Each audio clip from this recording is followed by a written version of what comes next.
محترم لطف الرحمان صاحب ناظم قرآن کالج،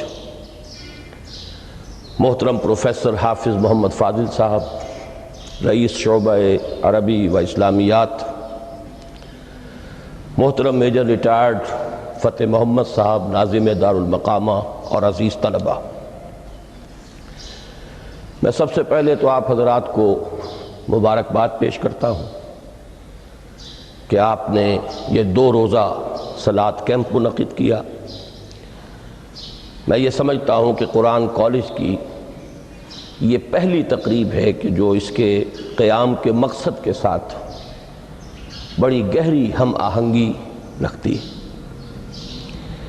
پھر یہ کہ جس انداز میں اسے منظم کیا گیا ہے، اس میں خاص طور پر میجر صاحب کی جو فوجی تربیت ہے، اس کا جو عمل دخل مجھے نظر آیا ہے، تو میں اس پر بھی انہیں ہدیہ تحسین پیش کرتا ہوں اور امید کرتا ہوں کہ آئندہ بھی دین کے جو اہم اور بنیادی موضوعات ہیں ان پر اسی طرح کے تربیتی کیمپ منعقد کرتے رہیں گے۔ میری گفتگو کا جو اس وقت عنوان معین ہے اور جو اس وقت آپ کے سامنے لکھا ہوا بھی ہے، فلسفہ دین میں نماز کی اہمیت، اس میں سب سے پہلے تو میں توجہ دلاؤں گا کہ لفظ فلسفہ اصلاً عربی کا ہے اور نہ ہی یہ قرآن حکیم کی اصطلاح ہے۔ یہ لفظ بھی اپنی اصل کے اعتبار سے یونانی ہے۔ فلسفی اگرچہ فلسفی عربی میں اب استعمال ہوتا ہے اور فلاسفہ اس کی جمع بھی ہوتی ہے، لیکن واقعتاً یہ عربی زبان کا لفظ نہیں ہے۔ اسی کی ایک مثال اور ہے تصوف، وہ بھی بظاہر تفاعل کے وزن پر خالص صیغہ معلوم ہوتا ہے عربی زبان کا، لیکن یہ بھی تھیوسوفی، یہ بھی در حقیقت یونانی الاصل لفظ ہے جس کی تعریب کی گئی ہے، اسے معرب بنا کر عربی کا جامہ پہنا دیا گیا ہے۔ فلسفے سے ہم جس علم یا جس شعبہ علم کو مراد لیتے ہیں، قرآن حکیم کی اصطلاح میں اس کے لیے لفظ حکمت ہے۔ اس کا مادہ ہا کاف میم، اور اس کا بنیادی مفہوم وہی ہے کہ جو اس سے جو ایک مشتق لفظ ہے استحکام، کسی شے کا مضبوط ہو جانا، پختہ ہو جانا، قوی ہو جانا، ایسی صلاحیت حاصل کر لینا کہ وہ اپنی حفاظت کر سکے، اپنے خلاف کسی بھی اقدام پر اپنا دفاع کر سکے۔ یہ ہا کاف میم کے مادے کا اصل مفہوم ہے۔ اور حکمت انسان کے فکر اور اس کے شعور کی پختگی کا نام ہے، اس لیے کہ انسان حیوانات سے ممیز کیا گیا ہے اگرچہ مختلف اعتبارات سے، لیکن یہ کہ اس میں سب سے اہم اعتبار یہ ہے کہ یہ حیوان عاقل ہے۔ اسی طریقے سے اسے حیوان ناطق کہا جاتا ہے، اور نطق اور عقل کا بڑا گہرا تعلق ہے اور ربط ہے، دونوں ایک دوسرے سے جڑے ہوئے۔ تو ہم کہیں گے شعور، عقل سے انسان کو شعور حاصل ہوتا ہے، اور نطق جو ہے اس کی بنیاد، اس کا سورس جو ہے وہ یہی شعور ہے۔ تو انسانی فکر کی پختگی، انسانی شعور کی پختگی، اس کے اندر ایسی صلاحیت کا پیدا ہو جانا کہ وہ حقائق تک رسائی حاصل کر سکے، اس میں اتنی قوت پیدا ہونا کہ وہ صحیح رخ پر، صحیح رخ سے موڑنے والے جتنے محرکات ہیں ان کے مقابلے میں اپنا دفاع کر سکے، یہ حکمت ہے۔ لہذا فلسفہ دین کی بجائے اب آپ اپنے ذہن میں حکمت دین کا لفظ رکھیں، اور اب غور کیجئے کہ حکمت دین میں صلاۃ کے مقام کو سمجھنے کے لیے ہمیں یہاں سے ابتدا کرنی چاہیے کہ حکمت دین کا سب سے بنیادی مسئلہ کون سا ہے۔ حکمت دین کا سب سے اہم، سب سے بنیادی، اولین مسئلہ معرفت خداوندی ہے۔ انسان اپنے رب کو پہچانے اور رب کو پہچان کر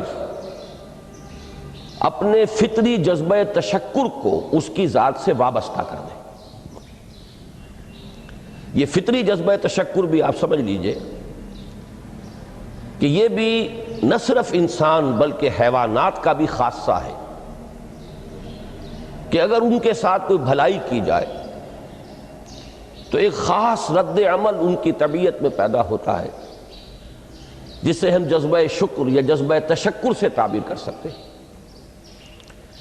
حیوان کے پاس اگرچہ وہ زبان نہیں ہے کہ جس میں وہ اپنے اس جذبے کو الفاظ کا جامہ پہنا کر اپنے محسن کی خدمت میں پیش کر سکے، لیکن یہ کہ اگر کبھی کسی بھوکے پیاسے حیوان کو آپ نے کوئی غذا فراہم کی ہو یا پانی پلایا ہو اور پھر اگر آپ اس کی آنکھوں میں دیکھیں گے تو وہ جذبہ تشکر وہاں سے ابلتا ہوا محسوس ہوگا۔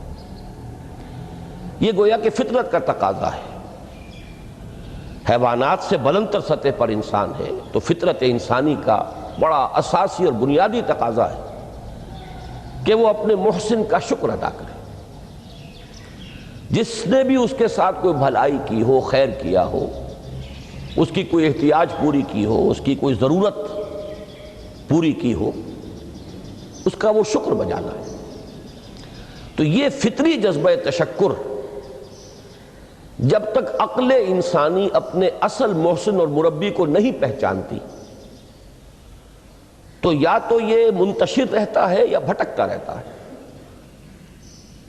چنانچہ شرک کی جو ساری تاریخ ہے اس کا تجزیہ کریں گے تو بات یہی نظر آئے گی کہ اس جذبہ تشکر نے اپنے علم کی کوتاہی کی وجہ سے، اپنے فہم کی کوتاہی کی وجہ سے مختلف اشیاء کے ساتھ یا مظاہر قدرت کے ساتھ اپنے آپ کو منسلک کر لیا۔ مثلاً یہ کہ یہ بات غلط نہیں ہے کہ ہماری دنیا کا یہ سارا نظام جو ہے اس میں سورج کی حرارت کو بہت بڑا دخل حاصل ہے۔ ساری انرجی جو ہمارے پاس ہے اس کی سورس تو اصل میں وہ سولر انرجی ہے۔ لکڑی بھی آپ جلا کر اگر آگ کے ذریعے سے حرارت حاصل کرتے ہیں تو وہ بھی در حقیقت سورج ہی کی وہ حرارت تھی کہ جو اس لکڑی میں جذب ہوئی ہے، اس نے وہ صورت اختیار کی۔ فصلوں کو سورج پکاتا ہے، اس کی حرارت جو ہے وہی ان کے پکنے کا ذریعہ بنتی ہے۔ لہذا انسان نے یہ سمجھا کہ ہمارا سب سے بڑا محسن یہ ہے، لہذا اس کے آگے ہاتھ جوڑ دیے، اس کو سجدہ کیا، اسے معبود بنا لیا۔ اسی پر آپ قیاس کرتے چلے جائیے، جس جس چیز کے بارے میں احساس ہوا کہ اس کے ساتھ ہماری کوئی بھلائی وابستہ ہے، یہ ہمارے لیے کسی خیر کا ذریعہ ہے، اس کے سامنے انسان جھک گیا اور اس کے اظہار تشکر کے لیے اس نے مراسم عبودیت ایجاد کر لی۔ تو عقل انسانی کی اصل معراج یہ ہے کہ وہ اپنے اصل مربی کو پہچانے، اپنے اصل رب کی معرفت حاصل ہو جائے کہ یہ تمام مظاہر فطرت، مظاہر قدرت، اگرچہ یہ سب ہیں اس دنیا میں، اس کے نظام کو مختلف پہلوؤں سے ان کے ساتھ وابستہ کیا گیا ہے، لیکن یہ سب خود کسی اور کی ربوبیت کے مظہر ہے۔ کوئی اور ہے جو ان سب کا خالق ہے، کوئی اور ہے کہ جس نے ان کے لیے یہ سارا نظام بنایا ہے۔ تو ایک ہی چھلانگ میں انسان پھر وہاں پہنچتا ہے اور اپنے اصل رب اور مربی کو پہچان کر اب اپنے پورے جذبہ تشکر کو اس کی ذات کے ساتھ منسلک کر دیتا ہے۔ یہ میں نے خلاصہ عرض کیا آپ کے سامنے سورہ لقمان کے دوسرے رکوع کی اس پہلی آیت کا، جس میں اللہ تعالیٰ نے حضرت لقمان کے حوالے سے حکمت اور حکمت کا جو منطقی اور لازمی نتیجہ ہے دونوں چیزوں کو بیان کر دیا۔ وَلَقَدْ آتَيْنَا لُقْمَانَ الْحِكْمَةَ أَنِ اشْكُرْ لِلَّهِ، ہم نے لقمان کو حکمت عطا کی کہ کر شکر اللہ کا۔ فطرت سلیمہ کا تقاضا شکر، محسن کے لیے، مربی کے لیے، اور عقل کی معراج اپنے اصل محسن اور مربی کو پہچان لینا۔ اسی کا نام حکمت ہے۔ حکمت عقل صحیح اور فطرت سلیمہ کے امتزاج سے وجود میں آتی ہے، جس کا نتیجہ شکر رب ہے یا معرفت رب۔ تو یوں سمجھئے کہ حکمت دین کا اساسی مسئلہ یہ، باقی سارے مسائل اب یہیں سے آگے چلیں گے۔ اس کے لیے یہ بات اگر آپ نے منتخب نصاب کے وہ اسباق پڑھ لیے ہوں تو یہ چیزیں سامنے آ چکی ہوں گی کہ اس کے لیے قرآن کا اسلوب یہ ہے کہ آیات کے حوالے سے انسان کے اندر معرفت رب کو جگایا جاتا ہے۔ میں نے جگانے کا لفظ استعمال کیا ہے کہ قرآن کی حکمت یہ ہے کہ رب کی معرفت فطرت انسانی میں موجود ہے لیکن سوئی ہوئی ہے، ڈورمنٹ ہے، اسے جگانا ہے، اسے ایکٹیویٹ کرنا ہے۔ اس کے لیے آیات آفاقی، ان فی خلق السماوات والارض واختلاف اللیل والنہار والفلک التی تجری فی البحر بما ینفع الناس الی آخر الآیہ۔ اسی طرح آیات انفسی، وفی انفسکم افلا تبصرون، سنریہم آیاتنا فی الآفاق وفی انفسہم حتی یتبین لہم انہ الحق۔ لیکن ان آیات آفاقیہ کی طرف بھی صحیح نقطہ نظر سے متوجہ کرنے کے لیے اور انسان کے اندر کی اس سوئی ہوئی معرفت رب کو جگانے کے لیے سب سے زیادہ مؤثر آیات قرآنیہ ہیں۔ چونکہ یہ فطرت انسانی کے اندر کی ایک شے کو جگانے والی ہیں، یہی وجہ ہے کہ قرآن مجید اپنے آپ کو کہیں الذکر کہتا ہے، کہیں ذکرہ، کہیں تذکرہ۔ یہ تو یاد دہانی ہے، تمہارے اپنے اندر معرفت رب موجود تھی یا موجود ہے، لیکن یا تمہیں اس کا شعور نہ تھا، وہ تمہارے شعور کی سطح پر نہیں آئی تھی، یا یہ کہ آئی تھی لیکن پھر تم اسے بھول گئے ہو، ذہول کے پردے پڑ گئے۔ جیسا کہ علامہ اقبال نے کہا کہ کافر کی یہ پہچان کے آفاق میں گم ہے، تم پھر گم ہو گئے ہو۔ لہذا اس کو اجاگر کرنے کے لیے، تازہ کرنے کے لیے یہ آیات قرآنیہ ہیں۔ ان اندھیروں سے، گمشدگی کے اندھیروں سے نکالنے کے لیے، معرفت کی روشنی میں لانے کے لیے یہ آیات مبارکہ ہے۔ هو الذی ينزل على عبده آیات بینات لیخرجکم من الظلمات الی النور۔ اندھیروں سے نکال کر روشنی میں لانے کے لیے اللہ نے اپنے بندے پر صلی اللہ علیہ وسلم یہ آیات بینات نازل کی ہیں۔ لیکن اب اس سے اگلا قدم ہے، اور اصل میں وہ ہے جو میری گفتگو کا موضوع ہے اس وقت۔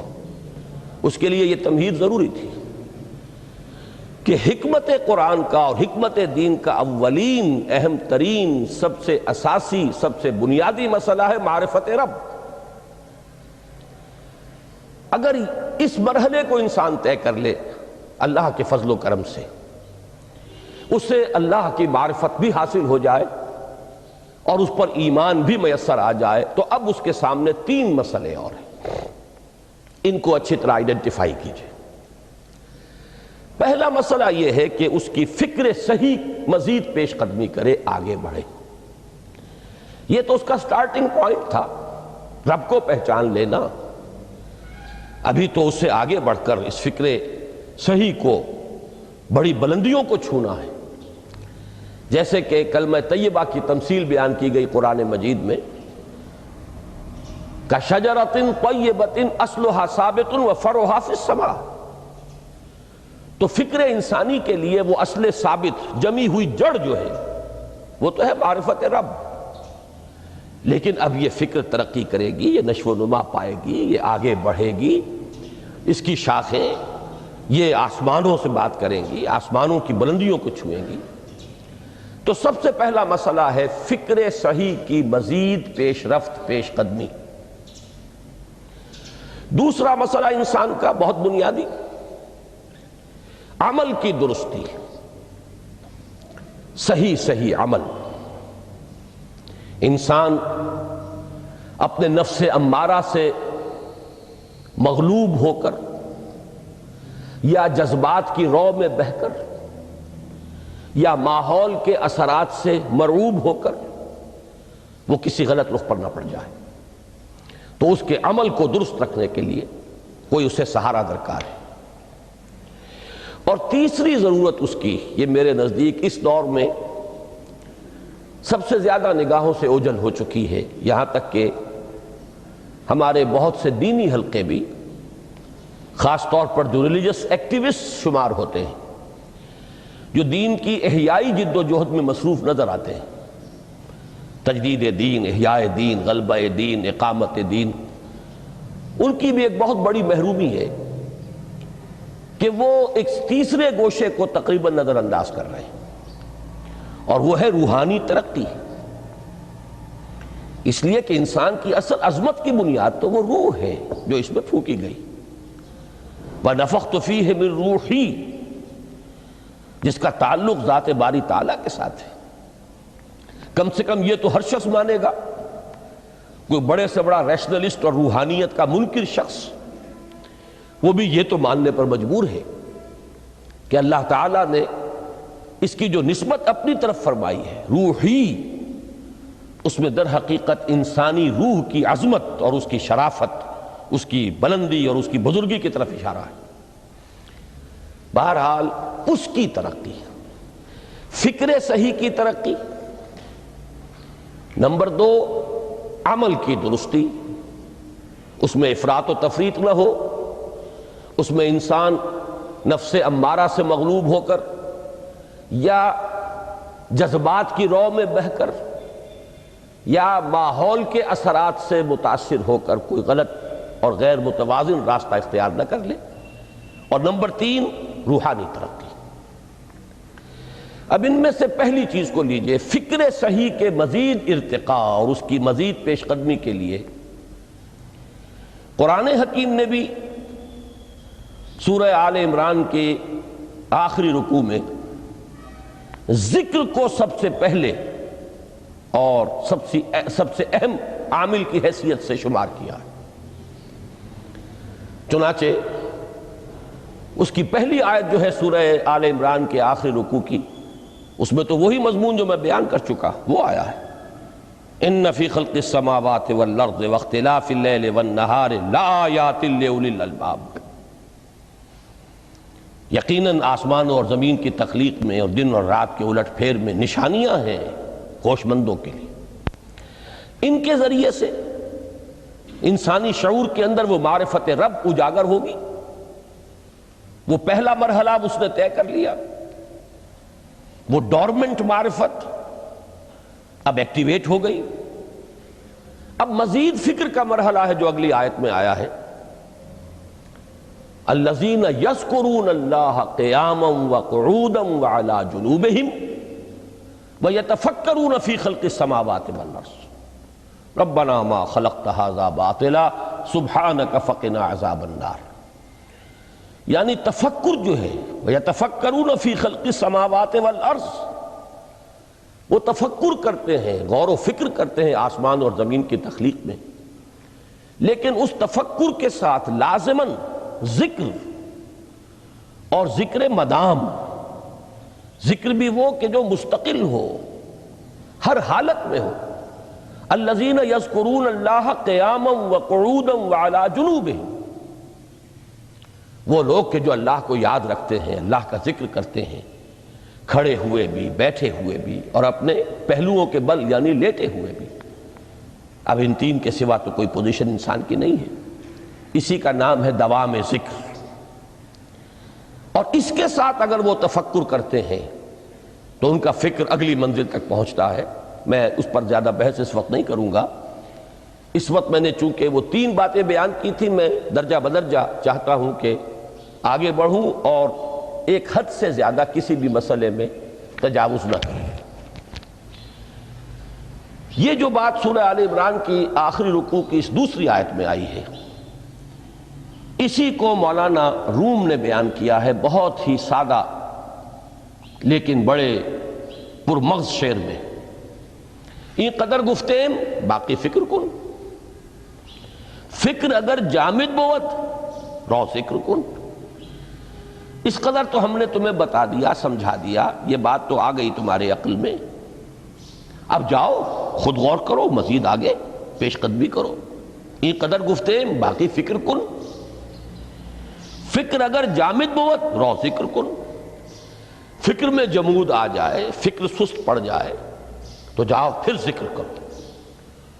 تو یہ ذکر اور فکر گویا کہ گاڑی کے دو پہیے ہیں کہ جن سے فکر انسانی صحیح رخ پر آگے بڑھے گا۔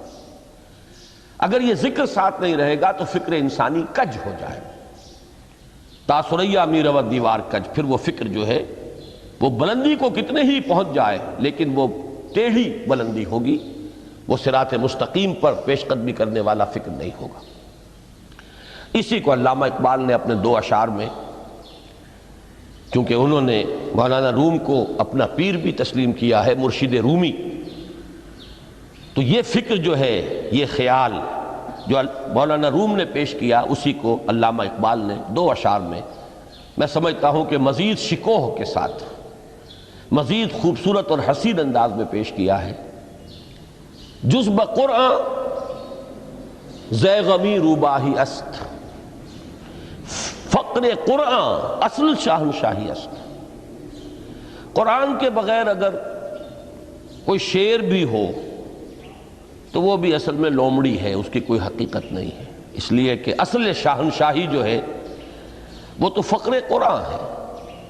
اب فقر قرآن کیا ہے؟ فقر قرآن اگر آپ لکھا ہوا دیکھیں گے اس کو تو اس کے آگے یہاں اب سوالیہ نشان آ جائے گا۔ فقر قرآن یعنی سوچو فقر قرآن کیا ہے، اور جواب ہے اختلاط ذکر و فکر۔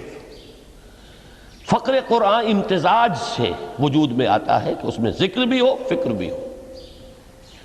اور فکر را کامل نہ دیدم جز بے ذکر، میں نے فکر کو کبھی بھی اپنی منزل مقصود تک پہنچتا ہوا نہیں پایا جب تک کہ اس کے ساتھ ذکر نہ ہو۔ تو پہلی شے تھی فکر انسانی کی صحیح رخ پر مزید پیش قدمی اور پیش رفت، اور اس کے لیے لازم ہے ذکر و فکر کا امتزاج۔ دوسری چیز کو لیجئے عمل کی درستی۔ اس عمل کی درستی کے لیے اللہ تعالیٰ کے ساتھ ایک گہرے تعلق کی ضرورت ہے، اس لیے کہ صبر کی بحث میں یہ مضامین شاید آپ کے سامنے آ گئے ہو کہ صبر، جہاں مصیبت پر صبر ہوتا ہے، تکلیف پر صبر ہوتا ہے، اللہ کے احکام پر جمنا یہ بھی صبر ہے،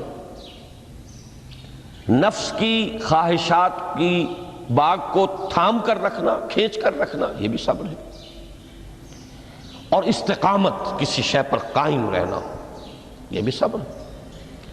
تو عمل صحیح پر استقامت کے لیے وَاصْبِرْ وَمَا صَبْرُكَ إِلَّا بِاللَّهِ، اس صبر کی سب سے اہم جو بنیاد ہے، اس کا جو سب سے بڑا ذریعہ ہے، اس کا جو سب سے بڑا سہارا ہے، وَمَا صَبْرُكَ إِلَّا بِاللَّهِ، اس کے لیے ضرورت ہے ایک گہرے تعلق کی کہ اللہ کے ساتھ ایک ایسا تعلق برقرار رہے جو نہ صرف گہرا ہو بلکہ دائم و قائم ہو، مسلسل۔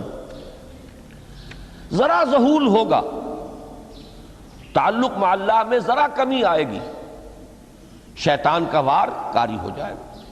اسی کو حضور نے حدیث میں یوں تعبیر کیا ہے تمثیلاً کہ جو دل اللہ کی یاد سے غافل ہے اس پر، فارسی کا وہ مقولہ بھی ہے کہ خانہ خالی را دیو می گیرت، گھر خالی رہے تو جنات اس پر دیو جو ہے آ کر قبضہ جما لیتے ہیں۔ تو خانہ قلب جو ہے اگر یاد خدا بندی سے خالی ہو گیا تو شیطان ابلیس لعین اپنی تھوتنی ٹکا دیتا ہے۔ یہ لفظ آتا ہے سور کے منہ کے لیے تھوتنی، جس طرح اس کا نکلا ہوا سا منہ ہوتا ہے آگے، تو یہ لفظ استعمال کیا گیا کہ وہ اپنی تھوتنی انسان کے دل پر جما کر اور پھوکے مارنی شروع کر دیتا ہے۔ تو شیطان کو موقع ہی تب ملتا ہے جب انسان کے تعلق مع اللہ کے اندر کمی ہو، وہ خانہ بالکل خالی ہو گیا ہو یا اتنا ضعیف ہو گیا ہو کہ کل عدم ہو جائے، گویا کہ نہیں۔ تیسری چیز کی طرف آئیے، روحانی ترقی۔ روحانی ترقی کے لیے میں ایک اصطلاح کے سامنے لا رہا ہوں، اس سے مراد کیا ہے؟ روحانی ترقی کے لیے ہماری دینی اصطلاح ہے تقرب الی اللہ، اللہ سے قریب تر ہوتے چلے جانا۔ اس پر میرا ایک کتابچہ بھی ہے، تقرب الی اللہ کے 2 مدارج، 2 درجے، جو در حقیقت ایک حدیث نبوی علیہ الصلاۃ والسلام ہی پر مبنی ہے کہ حضور نے ایک درجہ قرار دیا ہے تقرب بالفرائض، فرائض کے ذریعے سے انسان اللہ کا قرب حاصل کرے۔ ایک ہے تقرب بالنوافل، نوافل کے ذریعے سے اللہ کا قرب حاصل کرے۔ ان میں کیا نسبت و تناسب ہے، اہمیت کے اعتبار سے کون بڑھ کر ہے، بلندی کے اعتبار سے کون بڑھ کر ہے، یہ تمام مسائل میں نے اپنی اس تقریر میں بیان کیے تھے جو اس کتابچے میں شائع ہوئی ہے۔ اس وقت میں اس کی تفصیل میں نہیں جا رہا، صرف یہ تذکرہ اس لیے کر رہا ہوں کہ جن کو بھی خواہش ہو جائے وہ اس کا مطالعہ کرے۔ ہماری اس وقت کی گفتگو سے وہ کتابچہ اس جگہ پر منسلک ہوگا۔ تو تقرب الی اللہ، یہ تقرب کوئی فزیکل فینومینن نہیں ہے، جسمانی یا مادی مسئلہ نہیں ہے۔ اللہ سے قرب یہ نہیں ہے کہ کوئی کروڑوں میل کا فاصلہ ہے، اب ہمیں کوئی رسی پر چڑھنا ہے اوپر بڑی محنت اور مشقت سے۔ فصل تو ہے ہی نہیں، فاصلہ ہے ہی نہیں، بعد ہے ہی نہیں۔ نحن اقرب الیہ من حبل الورید، ہم تو انسان سے اس کی شہرگ سے بھی زیادہ قریب ہیں۔ ہوا معکم اینما کنتم، وہ تو تمہارے ساتھ ہی ہوتا ہے جہاں کہیں بھی تم ہو، بس صرف یہ کہ تمہاری توجہ نہیں ہوتی، تم اور چیزوں میں مشغول و مصروف رہتے ہو، تم ہماری طرف دھیان ہی نہیں دیتے، تم ہماری طرف متوجہ ہی نہیں ہوتے۔ ہم تو مائل بے کرم ہے، کوئی سائل ہی نہیں، راہ دکھلائیں کسے رہنو منزل ہی نہیں۔ انسان جب متوجہ ہو جاتا ہے اور بڑھتا ہے، آگے پیش قدمی کرتا ہے روحانی اعتبار سے، تو یہ ہے در حقیقت تقرب الی اللہ، اور اسی کو ہم کہیں گے روحانی ترقی۔ اب ان 3 چیزوں کو اگر آپ نے ذہن میں جما لیا، پھر میری بات کی ترتیب اس کو ذہن میں قائم کیجئے۔ ہم چلے کہاں سے کہ دین کے ساتھ اصل مناسبت فلسفے کی نہیں، حکمت کی۔ نمبر 2، حکمت قرآنی کا پہلا اور اہم ترین اور بنیادی مسئلہ معرفت رب کا حصول ہے۔ اس کا نتیجہ شکر خداوندی ہے، اس کا ذریعہ آیات آفاقی، آیات انفسی، اور سب سے بڑھ کر آیات قرآنیہ ہیں جو الذکر ہے، جو تذکرہ ہے، جو ذکرہ ہے۔ لیکن اس پہلے مرحلے کو اگر کوئی انسان بفضل ہی تعالی، اللہ کے فضل و کرم سے طے کر لے، اب اس کے سامنے 3 مسئلے، فکر کی مزید پیش رفت، مزید پیش قدمی صحیح رخ پر، اس کے لیے ذکر اور فکر دونوں کا امتزاج لازمی ہے۔ فقر قرآن اختلاط ذکر و فکر۔ الذین یذکرون اللہ قیاما وقعودا وعلی جنوبہم ویتفکرون فی خلق السماوات والارض۔ دوسری شے عمل کا درست رہنا، نہ افراط و تفریط ہو، عدم توازن ہو، نہ انسان نفس سے مغلوب ہو جائے، نہ انسان جذبات کی رو میں اندھا ہو جائے، نہ انسان ماحول سے مروب ہو کر متاثر ہو جائے، صحیح رخ پر اس کا عمل۔ نمبر 3، روحانی ترقی، جو اصل حاصل ہے، جو اصل مقصود ہے۔ نمبر 2 چیز کے لیے تعلق مع اللہ ضروری، نمبر 3 کے لیے تقرب الی اللہ ضروری۔ اب غور کیجئے، ان تینوں چیزوں کا بڑا گہرا تعلق ہے نماز کے ساتھ۔ ان تینوں کے لیے ستون کی حیثیت نماز کو ہے۔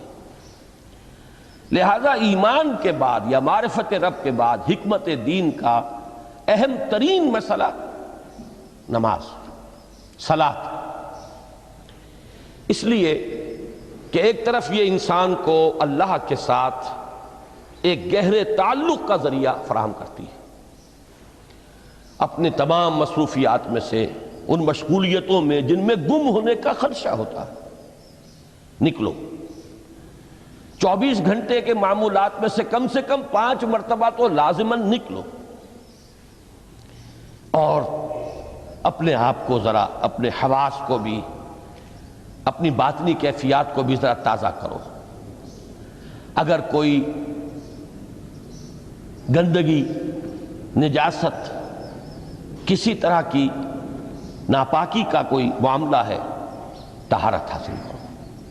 طہارت سے تمہارے اندر روح کو بھی بالیدگی ہوگی، تمہارے حواس بھی تازہ ہوں گے، تم گویا کہ بحیثیت کل تمہاری ہستی چاق و چوبند ہو جائے گی۔ وہ کسل، وہ سستیاں، وہ جو ایک کثافتیں ہوتی ہیں، ان سب سے نجات حاصل کرو، اور اب اپنے رب کے حضور میں کھڑے ہو جاؤ، اس کے ساتھ اپنا عہد بھی تازہ کرو، اس کی اہم صفات کو بھی اپنے ذہن میں پھر مستحضر کرو۔ یہی وجہ ہے، دیکھیے میں نے جو آیات آپ کو شروع میں سنائی تھی، سورہ لقمان کی 2 آیتیں، پہلی آیت میں اس کا ترجمہ کر چکا، دوسری آیت وَلَقَدْ وَإِذْ قَالَ لُقْمَانُ لِابْنِهِ وَهُوَ يَعِظُهُ يَا بُنَيَّ لَا تُشْرِكْ بِاللَّهِ إِنَّ الشِّرْكَ لَظُلْمٌ عَظِيمٌ۔ اس کے بعد درمیان میں کچھ مضمون آ کر پھر وہ آیہ مبارکہ آئی، یا بنی اقم الصلاۃ وامر بالمعروف وانہ عن المنکر واصبر علی ما اصابک۔ گویا کہ اہم ترین چیز، بنیادی ترین چیز، اللہ کو محض پہچان لینا کافی نہیں ہے، یاد رکھنا ضروری ہے۔ اللہ یاد رہے گا تو فکر صحیح آگے بڑھے گا، اللہ یاد رہے گا اور اس کے ساتھ ایک گہرا تعلق جو ہے برقرار رہے گا تو عمل درست رہے گا۔ بالکل یہی بات سورہ طٰہٰ میں جو پہلی وحی حضرت موسیٰ علیہ السلام پر ہوئی، اور پہلا مخاطبہ ہے، چونکہ حضرت موسیٰ کو یہ انبیاء کرام کے مقدس گروہ میں ایک امتیازی حیثیت حاصل ہے کہ ان سے براہ راست گفتگو ہوئی ہے، اگرچہ صرف ایک پردہ تھا، اوٹ من ورائے حجاب گفتگو ہوئی ہے، لیکن یہ کہ کوئی فرشتے کا درمیانی جو ہے وہ لنک نہیں تھا، براہ راست اللہ تعالیٰ نے حضرت موسیٰ علیہ السلام سے کلام فرمایا۔ کلم اللہ موسیٰ تکلیما، موسیٰ سے تو اللہ نے کلام فرمایا جیسے کہ کلام کیا جاتا ہے۔ تو پہلا مخاطبہ ہے، یہ پہلا مکالمہ ہے، پہلی وحی کہیے، اسی میں یہ الفاظ بھی موجود ہیں، اننی انا اللہ لا الہ الا انا فاعبدنی واقم الصلاۃ لذکری۔ یہ گویا کہ حکمت قرآنی کا ایک بہت بڑا خزانہ ہے یہ آیت مبارکہ، کہ خود حضرت موسیٰ علیہ السلام کو جو ہدایت دی جا رہی ہے، میں ہوں، میں اللہ، اننی انا اللہ لا الہ الا انا، میرے سوا کوئی معبود نہیں، فاعبدنی، بس میری بندگی، میری عبادت، میری پرستش، میری محبت، اس کو اختیار کرو۔ وَأَقِمِ الصَّلَاةَ لِذِكْرِي، اور نماز کو قائم رکھو میری یاد کے لیے۔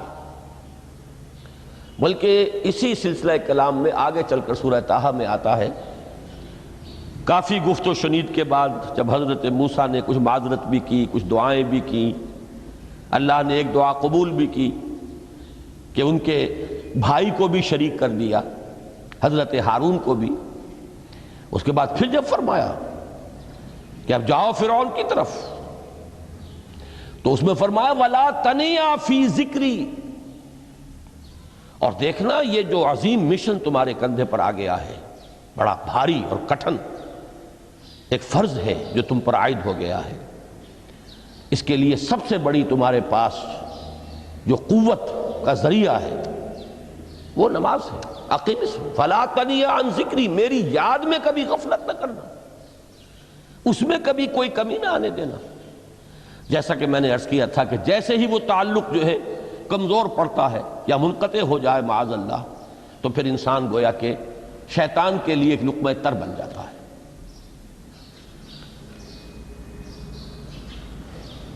اب آپ غور کیجئے، تیسری شے تقرب الی اللہ،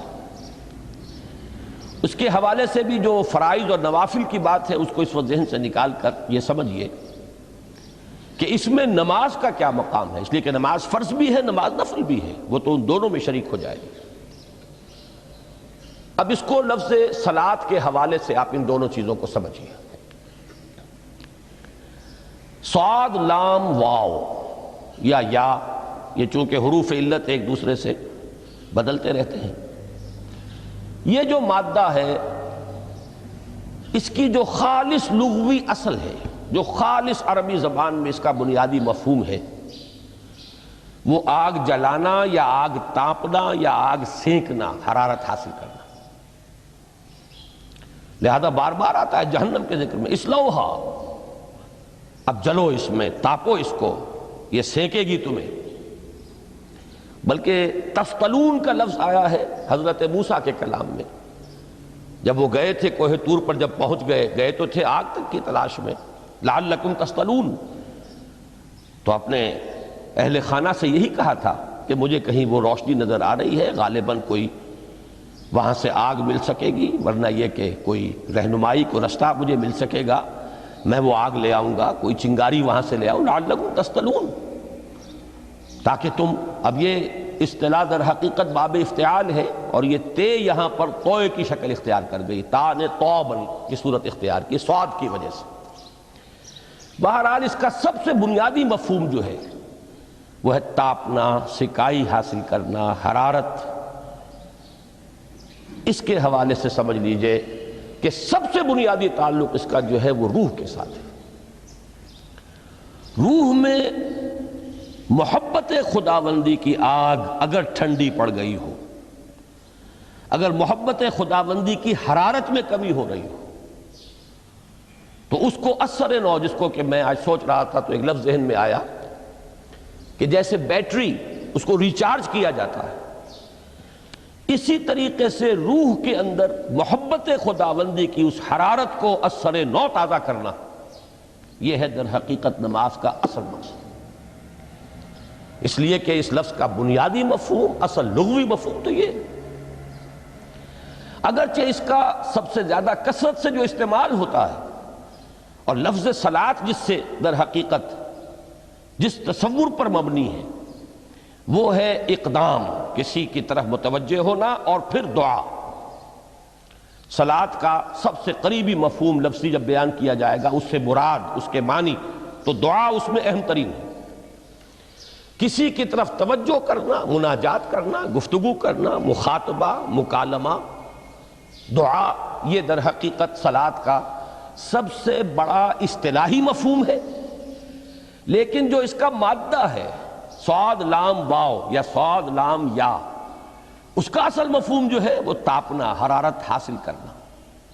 تو ان دونوں کے حوالے سے عرض کر رہا ہوں، وہ تاپنا اور حرارت حاصل کرنا وہ ہے روح کے اعتبار سے۔ وہ جو کہا اقبال نے کہ بجھی عشق کی آگ اندھیر ہے، مسلمان نہیں راہ کا ڈھیر۔ یہ عشق کی آگ جب بجھ جاتی ہے، در حقیقت یہی تو انسان کی روحانی موت ہے۔ جب یہ نہ رہے تو چاہے منطق میں بہت انسان ماہر ہو، مجھے اقبال کا ایک شعر یاد آیا ہے تقابل کرتے ہوئے، ایک انسان محکوم اور ایک انسان حر، آزاد انسان، ان کی نفسیات میں جو بنیادی فرق علامہ اقبال نے مختلف مواقع پر بیان کیے ہیں۔ محکوم ہے بیگانہ اخلاص و مروت، ہر چند کے منطق کی دلیلوں میں ہے چالاک۔ تو منطق کی دلیلوں میں انسان چالاک ہو جائے اور وہ لغت ہائے حجازی کا وہ ایک خزانہ بن جائے، اسے تمام الفاظ کے معنی یاد ہوں، وہ بڑے مسائل فقہ کے اسے ازبر ہو، جزیات، بے انتہا جزیات جو ہیں وہ مستحضر ہوں، فلسفے کے بڑے بڑے مسئلے اس نے حل کر لیے ہوں، لیکن اگر روح میں وہ اللہ کی محبت کی آگ نہیں ہے، وہ تپش نہیں، بجھی عشق کی آگ اندھیر ہے، مسلمان نہیں راہ کا ڈھیر۔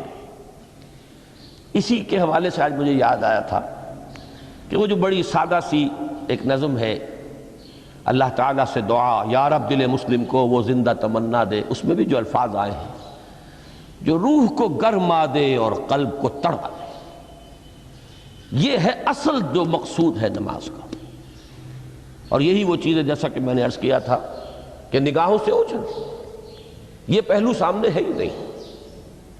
دوسرا پہلو سامنے ہے اور وہ بھی میرے نزدیک بہت اہم ہے، بہت بنیادی ہے، اس میں کوئی شک نہیں. لیکن یہ ہے بلند ترین منزل کہ تقرب الی اللہ، اس کے لیے در حقیقت یہ کس لیے درکار ہے؟ روح کے اندر عشق کی حرارت اور گرمی تازہ ہو جائے. بسا اوقات یہ اندر دب جاتی ہے، جیسے انگارہ ہوتا ہے آگ کا، اس کے اوپر خاک اور راکھ آ جاتی ہے، اندر کچھ ہوتی ہے. آگ دبی ہوئی سمجھ، آگ بجھی ہوئی نہ جان. اس دبی ہوئی آگ کو پھر ایک شعلہ بنانا، پھر اس کے اندر ایک حیات تازہ پیدا کرنا، یہ ہے نماز کا اہم ترین اور بلند ترین مقصد. لیکن اس کے ساتھ ہی اس نماز میں ذکر ہونا، اس کا یہ ذکر ہے. اور ذکر کی جب میں فہرست بیان کیا کرتا ہوں، بہت سے حضرات کے سامنے ہوگا کہ ذکر کا در حقیقت مفہوم ہے استحضار اللہ فی القلب. ہمارے ہاں غلطی سے جو ذرائع ذکر ہیں انہیں ذکر قرار دے دیا گیا ہے. نماز ذکر نہیں ہے، نماز ذکر کا ذریعہ ہے. اقیم الصلاۃ لذکری، نماز قائم کرو میرے ذکر کے لیے. یہ اللہ اللہ کہنا یا ادعیہ معصورہ جو حضور صلی اللہ علیہ وسلم کی مسنون دعائیں ہیں، انہیں اپنے تمام معمولات دنیاوی کے ساتھ ساتھ ان دعاؤں کو بھی انسان پڑھتا رہے، اللہ سے دعا کرتا رہے، یہ تمام ذرائع ذکر ہیں. سبحان اللہ الحمدللہ الحمدللہ، اس کا آپ ورد کیجئے، یہ بھی ذریعہ ذکر ہے. حقیقت میں ذکر ہے استحضار اللہ فی القلب، اللہ کو دل میں لے آنا، اللہ کو دل میں حاضر کر لینا. اصل میں تو ترجمہ ہوگا، لیکن حاضر جاننا، یہ کیفیت جو ہے انسان کو حاصل ہو جائے. اب اس کے حوالے سے ذرا بات سمجھیے کہ ایک تو میں عرض کر چکا ہوں مجسم ذکر تو قرآن ہے، لہذا ذکر کی فہرست جب آپ کریں گے ذرائع ذکر تو ان میں سب سے پہلے قرآن آئے گا، اس لیے کہ وہ ہماری حکمت کے پہلے مسئلے کو حل کر رہا ہے، بنیادی مسئلہ، اہم ترین مسئلہ. دوسرے نمبر پر ذکر جو ہے، اب اس کے لیے کچھ اصطلاحات جو میرے مختلف دروس میں شاید آپ کے سامنے بعد میں آئیں یا پہلی آ چکی ہوں، ان کے حوالے سے میری بات سمجھیے. ایک ذکر غیابی ہے، تھرڈ پرسن میں، صیغہ غائب میں اللہ کی یاد کرنا. اللہ اکبر اللہ اکبر اللہ اکبر. ابھی اللہ اکبر جو ہے یہ جملہ اسمیہ خبریہ ہے، ایک حقیقت کی تکرار آپ کر رہے ہیں، اللہ سب سے بڑا ہے، اللہ سب سے بڑا ہے.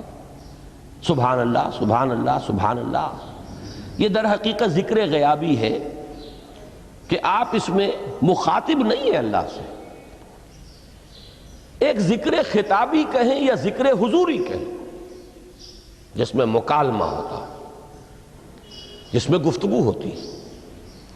تو نماز در حقیقت ذکر حضوری اور ذکر خطابی کی بلند ترین شکل ہے. اس لیے میں نے عرض کیا تھا کہ نماز کے لفظ یا صلاۃ کے لفظ، یہ اصطلاحی معنی جو اکثر و بیشتر کیے جاتے ہیں وہ ہے دعا. اور دعا میں ہوتا کیا ہے؟ مکالمہ ہے، مخاطب، اے اللہ، اے میرے رب، اے پروردگار. پھر یہ کہ اس میں اقدام اور کسی کی طرف متوجہ ہونا. یہی وجہ ہے کہ افتتاح صلاۃ، نماز کو شروع کرنے کے لیے، ایک تو وہ الفاظ جو قرآن مجید میں آئے ہیں، انی وجہت وجہی للذی فطر السماوات والارض حنیفا وما انا من المشرکین. یہ ہے توجہ کا ارتکاز،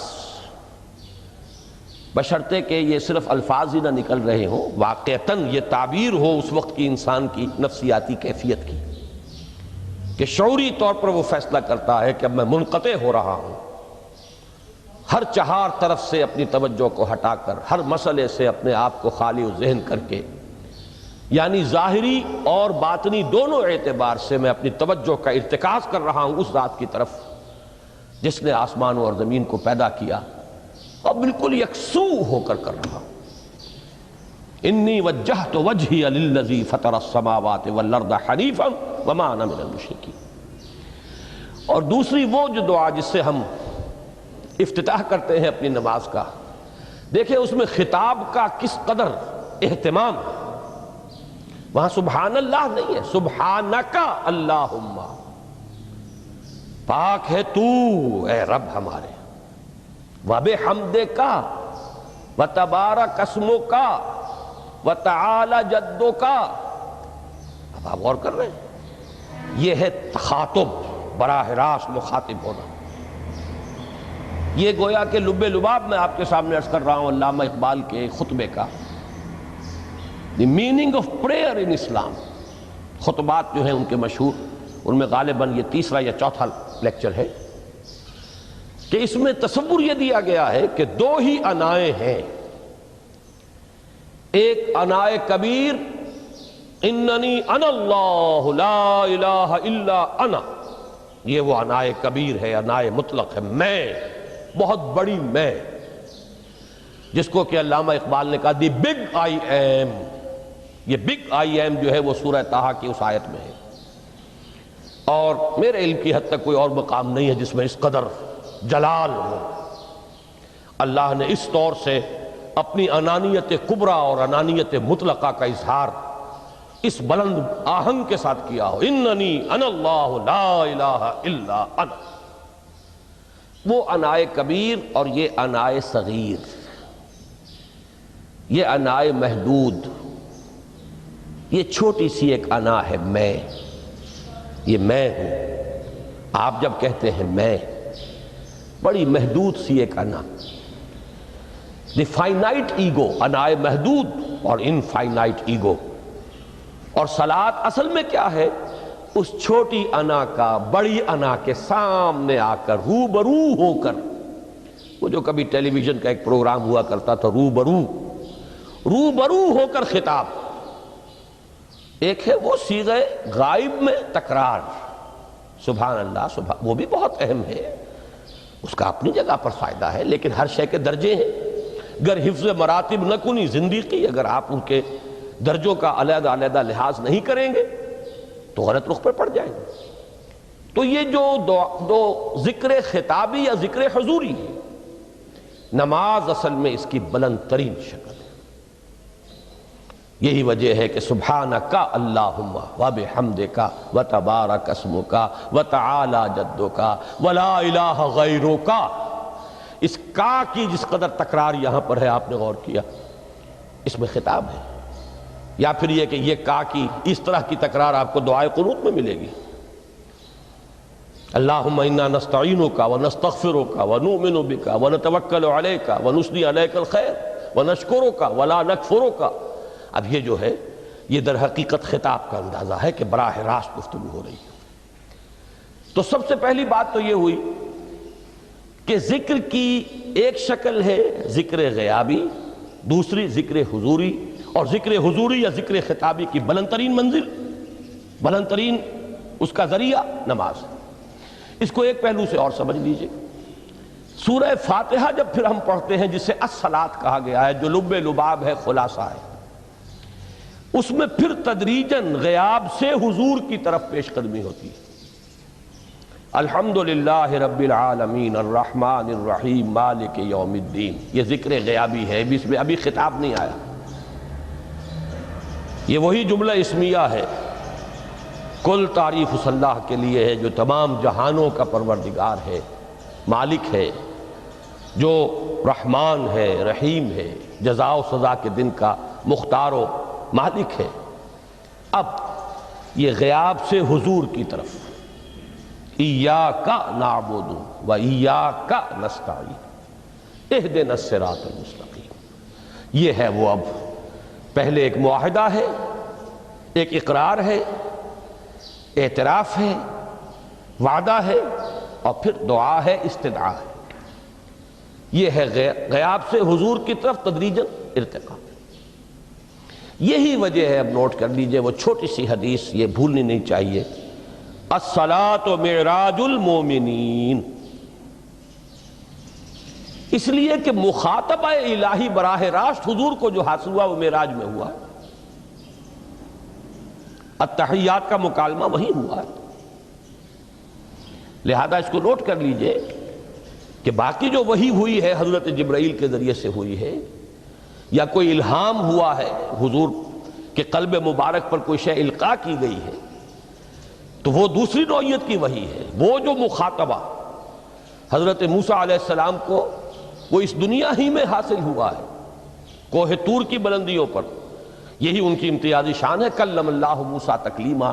یہ براہ راست مخاطبہ جو ہے یہ حضور صلی اللہ علیہ وسلم کو معراج کی شب یہ آپ کو حاصل ہوا، اور حضور نے اسی لیے نماز کو معراج المومنین قرار دیا، اس لیے کہ اس میں وہی براہ راست مخاطبہ اور مکالمہ اور وہی گفتگو ہے جو ہو رہی ہے۔ اس کے ضمن میں وہ حدیث، اب اس وقت شاید میرا وقت ختم ہونے کے قریب ہو، لیکن وہ حدیث جو اس اعتبار سے حدیث قدسی ہے، اگرچہ بعد میں اس کے جو مزید تفصیل ہے تو حضور صلی اللہ علیہ وسلم نے گویا کہ خود بیان کی ہے، لیکن مسلم شریف کی روایت ہے حضرت ابو ہریرہ رضی اللہ تعالی عنہ سے کہ حضور نے فرمایا، یقول اللہ تعالی، اللہ یہ فرماتا ہے، اسی لیے اس کو حدیث قدسی کہیں گے، قسمت الصلاۃ بینی و بین عبدی نصفین، میں نے نماز کو اپنے اور اپنے بندے کے مابین آدھا آدھا تقسیم کر دیا ہے۔ اب یہاں تک تو جملہ ہے اللہ کا، یہ ہے حدیث قدسی۔ اب آگے جو ہے نریشن اس کی جو ہے حضور صلی اللہ علیہ وسلم کی جانب سے ہے، یعنی خبر دے رہے ہیں وہ اللہ کی طرف سے ہی۔ ویسے تو تمام احادیث ہی گویا کہ ہم سمجھتے ہیں انسپائرڈ تو اللہ کی طرف سے ہی ہے، لیکن یہ کہ جہاں صراحت ہو کہ اللہ کہتا ہے وہ حدیث قدسی ہے۔ تو یقول اللہ تعالی قسمت الصلاۃ بینی و بین عبدی نصفین، یہاں تک تو حدیث قدسی ہے۔ اب دوسری عام حدیث ہے، اذا قال العبد الحمد للہ رب العالمین یقول اللہ تعالی حمدنی عبدی، جب بندہ کہتا ہے الحمدللہ رب العالمین، پروردگار کہتا ہے میرے بندے نے میری حمد کی۔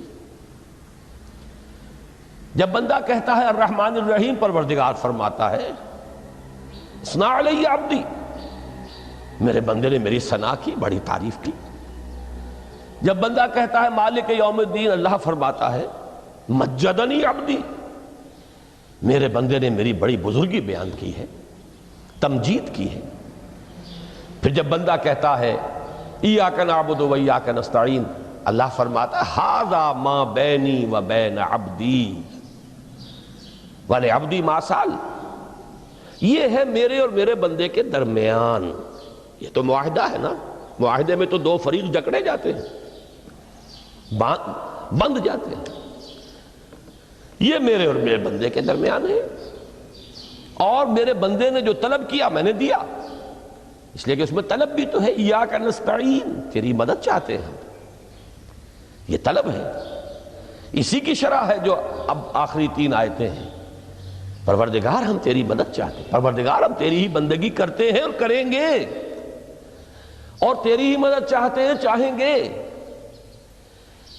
اگر حال میں اس کا ترجمہ کریں گے زمانہ حال کے اعتبار سے، اس لیے کہ فعل مضارع میں تو دونوں موجود ہیں، شامل ہیں، تو یہ ایک اعتراف ہے، اظہار حال ہے۔ اللہ کرے کہ وہ واقعتاً صحیح اظہار حال ہو، ہم واقعی اللہ کی بندگی کرتے ہوئے یہ کہیں کہ ایاک نعبد، ورنہ اگر ہماری اصل صورتحال سے وہ مطابقت نہ رکھتا ہو تو پھر تو ایک طرح کا جھوٹ ہو جائے گا، غلط بیانی ہو جائے گی۔ ایاک نعبد، تیری ہی بندگی کرتے ہیں، اور مستقبل میں کیجئے، کریں گے، یہ ہے عہد، تیری ہی مدد چاہتے ہیں، تجھی سے مدد طلب کرتے ہیں، تجھی سے مدد چاہتے رہیں گے، اس کے لیے فرمایا وَلِعَبْدِ مَا سَأَلَ۔ اور پھر اس کے بعد وہ استدعا ہے، اهدنا الصراط المستقیم صراط الذین انعمت علیہم غیر المغضوب علیہم ولا الضالین۔ اس حدیث میں اس کو ایک ہی جملے کو لیا گیا ہے، ایک ہی جملے کی حیثیت سے۔ جب بندہ یہ کہتا ہے تو اللہ فرماتا ہے ھذا لعبدی ولعبدی ما سأل، یہ خالص میرے بندے کے لیے ہے، اس بندے نے ایک درخواست پیش کی ہے اور میں نے گرانٹ کی، وہ اپلیکیشن، وہ ریکویسٹ گرانٹڈ، ہم نے دے دی، وَلِعَبْدِ مَا سَأَلَ۔ یہ ہے اس کی تاثیر کا عالم، بشرطے کے معاملہ وہ شعور کے ساتھ، بشرطے کے مطابقت ہو ظاہر اور باطن کی، بشرطے کے مطابقت ہو قول اور فعل کی، تو اس کا اتنا اونچا مقام ہے کہ ایک ایک جملہ ادھر ادا ہوا، ادھر اللہ کی طرف سے ریسپانس مل رہی ہے۔ افلاک سے آتا ہے نالوں کا جواب آخر، اٹھتے ہیں حجاب آخر، کرتے ہیں خطاب آخر۔ یہ خطاب ہے، مخاطبہ ہے، مکالمہ ہے، یہ ہے اصل نماز۔ اسی لیے اسی کو کہا گیا نماز۔ البتہ اب اس سے آگے بڑھیے، ذکر کی ایک اور شکل بھی ہے، اور وہ ذکر عملی ہے۔ ایک تو ہم نے کہا اللہ اکبر، اللہ بہت بڑا ہے، سب سے بڑا ہے۔ یہ جیسا کہ میں نے عرض کیا، ایک اعتبار سے تو ذکر غیابی ہو گیا، دوسرے یہ کہ یہ ایک فکری لسانی ذکر ہے، ہم نے کہہ دیا۔ ایک ہے اسی کے ساتھ ایک عملی ڈیمانسٹریشن، جب یہ کہتا ہوا انسان سیدھا سجدے میں گرتا ہے تو در حقیقت یہ اس اللہ اکبر کی تعمیل ہو رہی ہے۔ لہذا نماز میں جہاں ذکر غیابی بھی ہے، سورہ فاتحہ کی پہلی 3 آیات، جہاں الذکر کا حصہ بھی ہے، کچھ نہ کچھ قرآن آپ پڑھیں گے اس میں، پھر یہ کہ ذکر حضوری اور ذکر خطابی بھی ہے کہ آپ نے اللہ سے عہد و پیمان کیا، قول و قرار کیا، استدعا کی۔ اس کے ساتھ ہی ذکر عملی بھی ہے کہ جھکنا، اللہ کی تعظیم میں انسان جھکتا ہے۔ آپ اپنے کسی بزرگ سے جب ملاقات کرتے ہیں تو جھک کر سلام کرتے ہیں، تھوڑا سا جھکنا، زیادہ جھکنے کی تو اجازت نہیں ہے، لیکن یہ کہ تھوڑا سا خم آتا ہے، یہ بھی طبیعت کی بات ہے۔ میں سمجھتا ہوں فطرت میں جیسے شکر ہے، ویسے ہی اس قدر تعظیم تو فطرت انسانی میں موجود ہے۔ آپ استاد کے سامنے آئیں گے، تھوڑا سا خم کھائیں گے، آپ اپنے کسی بڑے بزرگ رشتہ دار کے سے ملیں گے تو تھوڑا سا خم لا محالہ ہو جائے۔ یہ در حقیقت اس آپ کے فکر کی ایک عملی تعبیر، اس کا عملی مظہر ہے کہ آپ نے اس ہستی کی تعظیم کی ہے، اس کی عظمت کا اقرار اور اعتراف کیا ہے۔ یہی تعظیم ہے اللہ تعالیٰ کی کہ جس میں پہلا درجہ ہے رکوع، جھکے آپ، اللہ اکبر کہہ کر جھکے، اور اس کے بعد پھر اس کا جو آخری درجہ ہو سکتا ہے وہ سجدہ ہے، جس میں کہ انسان نے جب اپنی پیشانی زمین پر ٹکا دی تو گویا کہ اس نے اپنی انانیت سے، اگر یہ شعور کے ساتھ ہوا ہو تب میں بات کہہ رہا ہوں، تو گویا کہ اس نے اپنی انانیت سے کامل دستبرداری اختیار کر کے اور اپنے آپ کو اپنے رب کے قدموں میں ڈال دیا۔ یہی وجہ ہے کہ حضور نے اس کو تعبیر فرمایا ہے کہ جب سجدہ کرو تو یوں محسوس کرو کہ تم نے اپنا سر اپنے رب کے قدموں میں رکھ دیا۔ یہ کیفیت ہونی چاہیے۔ اور چونکہ میں نے ابھی عرض کیا کہ یہ در حقیقت انسان کی انانیت، میں، میری مرضی، میری خواہش، میری پسند، میری عقل، میری منطق، میرا چوائس، میرا اختیار، یہ سب چیزیں ہی تو در حقیقت جو ہمارے اندر ایک مضمر ہے شیطنت، اس شیطنت کا مظہر یہی تو ہے۔ جب اس کو انسان اپنے ہاتھوں اپنے رب کے قدموں میں رکھ دیتا ہے تو در حقیقت اسی لیے اس کو تعبیر کیا گیا کہ اقرب ما یکون العبد الی ربہ فی السجود، بندہ اپنے رب سے قریب ترین جو ہوتا ہے وہ سجدے میں ہوتا ہے، بشرطے کہ وہ سجدہ واقعی سجدہ ہو۔ اس میں حقیقت یہ ہے کہ اقبال کا وہ شعر بڑی صحیح تعبیر ہے، وہ سجدہ روح زمین جس سے کانپ جاتی تھی، یہ ہے اصل میں تعبیر۔ اسی کو آج ترستے ہیں ممبر و محراب، سجدوں پر سجدے اور رکعتوں کے ڈھیر لگ گئے ہوں، اور 17 رکعتیں پوری نماز عشاء کی انسان نے ادا کی ہوں گن گن کر، اور 17 رکعتوں میں آپ کو معلوم ہے 34 تو سجدے ہو ہی گئے، تو سجدوں پر سجدے اور رکعتوں کے ڈھیر۔ لیکن یہ کہ اگر وہ کیفیت آپ کی صحیح عکاسی نہیں کر رہی ہے آپ کے ذہن کی، آپ کی نفسیاتی کیفیت کی، آپ کی قلبی کیفیت کی، آپ کے شعور کی، تو پھر ٹھیک ہے، ثواب تو ملے گا اس نماز سے بھی، اس لیے کہ ثواب کا نہ ملنا تو ظلم ہوگا، سوائے ایک بات کے کہ اس میں اگر کوئی ریاکاری ہے، دوسروں کو دکھانے کے لیے نماز پڑھی گئی ہے، تو ریاکاری تو زیرو کے مانند ہے کہ اس سے جو شے ضرب کھاتی ہے زیرو ہو جاتی ہے۔ 1 کروڑ کی تعداد عدد کو آپ زیرو سے ضرب دے زیرو ہو گئے، تو ریاکاری تو زیرو کر دینے والی شے، بلکہ زیرو ہی نہیں کرتی، وہ شرک تک پہنچا دیتی ہے۔ من صلی یرائی فقد اشرکا ومن صام یرائی فقد اشرکا ومن تصدق یرائی فقد اشرکا۔ جس نے دکھانے کے لیے نماز پڑھی اس نے شرک کیا، جس نے دکھانے کے لیے روزہ رکھا اس نے شرک کیا، جس نے دکھانے کے لیے صدقہ خیرات کیا اس نے شرک کیا۔ لیکن یہ کہ اگر یہ بات نہیں ہے، اگر ریاکاری نہیں ہے، کوئی بدنیتی نہیں ہے، تو ایک شخص نے وقت نکالا ہے، اسی وقت میں وہ اپنا کوئی اور کام کر سکتا تھا، کوئی 2-4 پیسے کما سکتا تھا، کوئی اور دھندا دنیا کا جو ہے کرتا، لہذا اگر وہ نہیں ہے، ریا نہیں ہے، تب اس کا اجر تو لازم ہے۔ اس نے کچھ نہ کچھ ڈیووٹ کیا ہے، کچھ نہ کچھ سیکریفائس کیا ہے، کچھ نہ کچھ قربانی دی ہے، لیکن یہ کہ پھر وہ نماز یہ نہیں ہے، وہ سجدہ روح زمین جس سے کانپ جاتی تھی اسی کو آج ترستے ہیں ممبر و محراب۔ وہ سجدہ واقعتاً انسان اشرف المخلوقات وہ جب اپنے اس گہرے شعور اور احساس کے ساتھ سر بسجود ہوتا ہے تو یہ ہے اقرب ما یکون العبد الی اللہ فی السجود، قریب ترین جو بندہ ہوتا ہے اللہ سے وہ سجدے کی حالت میں ہوتا ہے۔ یہ میں نے 3 چیزوں کے حوالے سے اب آپ کے سامنے باتیں رکھی ہیں کہ پہلی منزل معرفت رب کا حصول، اللہ پر ایمان اور شکر خداوندی، اس کی لذت کا حاصل ہو جانا۔ اس کے بعد اب 3 ضرورتیں ہیں، فکر صحیح کی مزید پیش قدمی، صحیح رخ پر، اس کے لیے جہاں فکر درکار ہے وہاں ذکر بھی درکار ہے، اور اس ذکر کی جامع ترین صورت نماز ہے۔ نمبر 2، انسان کے عمل کے درست رہنا، اس لیے کہ ذرا سا جو قرآن مجید میں سورہ اعراف میں نقشہ کھینچا گیا ہے ایک شخص کا، اس کا نام تو وہاں نہیں ہے، بلعام بن باعورہ، ویسے تورات میں اس کا ذکر ہے اور اس نام کے ساتھ ہے، بہت بڑا عالم تھا، بہت بڑا فاضل۔